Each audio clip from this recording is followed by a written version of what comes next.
Most of the CV and resume advice online is bullshit. And most of that bullshit advice is peddled by people who are trying to sell CV templates or sell you CV writing services. So in this video, I'm going to tell you the stuff that does matter in your CV and the stuff that doesn't matter in your CV. This might be quite a long video, so you might want to bookmark it for later. And whilst you're there, hit the follow button as well, because I do share lots of non-bullshit recruitment advice. So the first thing, it doesn't matter how long your CV is. It doesn't matter whether it's 1 page, 2 pages, or 5 pages. It really doesn't matter. Because recruiters are skim reading your CV. They get hundreds of CVs every single day. So they are quickly scanning them to see if your CV contains the information that they are looking for. With that in mind, you need to make sure that the first half page of your CV contains all of that key information, because that is the shop window. That is the first thing that recruiters will see. But that doesn't mean you should cram everything into the first half page either, because the CV needs to be readable. And by readable, I mean it's really easy to skim read. So you want lots of white space, short, simple paragraphs and sentences. Don't make it look like it's going to be a difficult read. When a recruiter opens a CV and they just see this big massive block of text, they'll move on to the next one because they've not got time to try and find the key bits of information.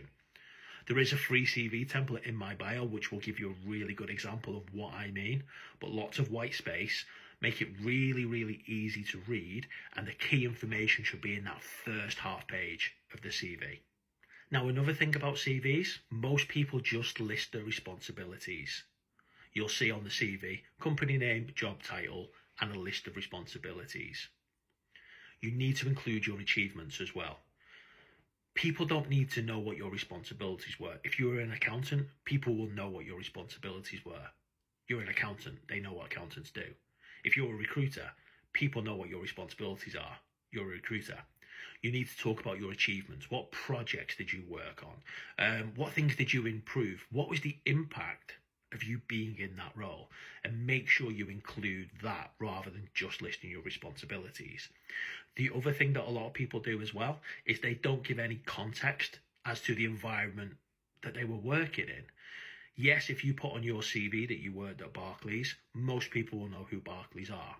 But if you've worked at a smaller company or a mid-sized company that people aren't really familiar with, they'll have no idea about the type of environment that you achieve these things in. So it's always useful for each of your roles that you just put a very short description about the company. 2 sentences is plenty, just to give the recruiter an idea of the type of environment that you were working in when you achieve these things. And one of the other questions get asked a lot as well is how far back should you go with your work history?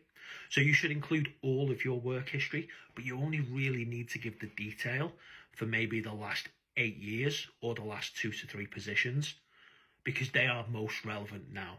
What you did 15 years ago probably isn't relevant today. Still include the titles and where you did it and the dates, but you don't need to go in detail. Only go in detail for the most recent roles and the most recent work history. Another question that I get asked a lot as well is, do you need to tailor your CV for every application? You don't. You really don't.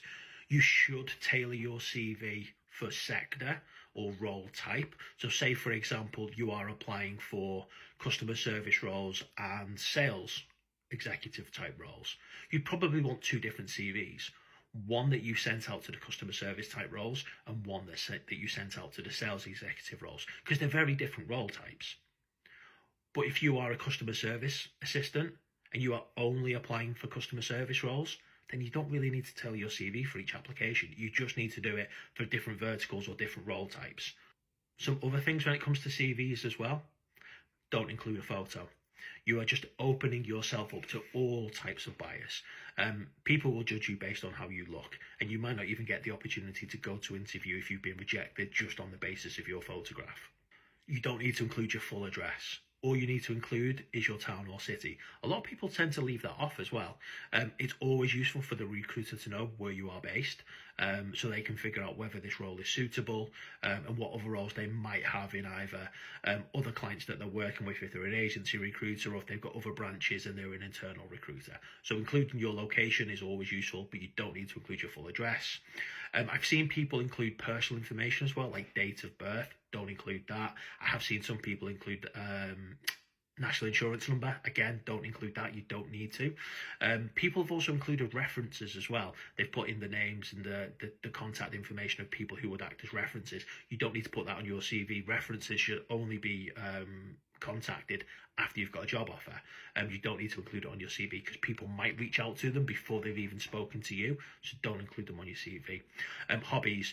You don't need to include your hobbies on your CV unless your hobby is like a skill and it's related to the role that you are applying for. You don't need to include it. An example might be you've got no work experience and you are applying to work in a car dealership.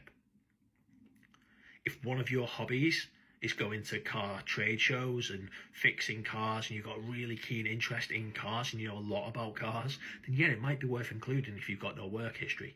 But if you've got the work history, then you wouldn't need to include it. Another thing that you don't necessarily need to include as well is your education. So experience always trumps education. Once you've got work experience, you don't need to include your GCSEs. It doesn't matter that you got a B in maths and you got an A in dual science. If that was 10, 15 years ago, it's completely irrelevant. It's your experience that matters. Other very simple things that people don't do on the CV. Make it really easy for the recruiter to contact you. Put on your email address, put on your phone number. Make it really, really easy. And they are the main things that matter when it comes to your CV. Don't pay for a CV template, and don't pay for somebody to write your CV for you either. As I said at the start of this video, there is a free template in my bio. Hit the link and you can download the template, which contains loads of advice and you can customize to suit your needs as well. So make sure you download it. And yeah, for more job search advice, hit the follow button. Cheers.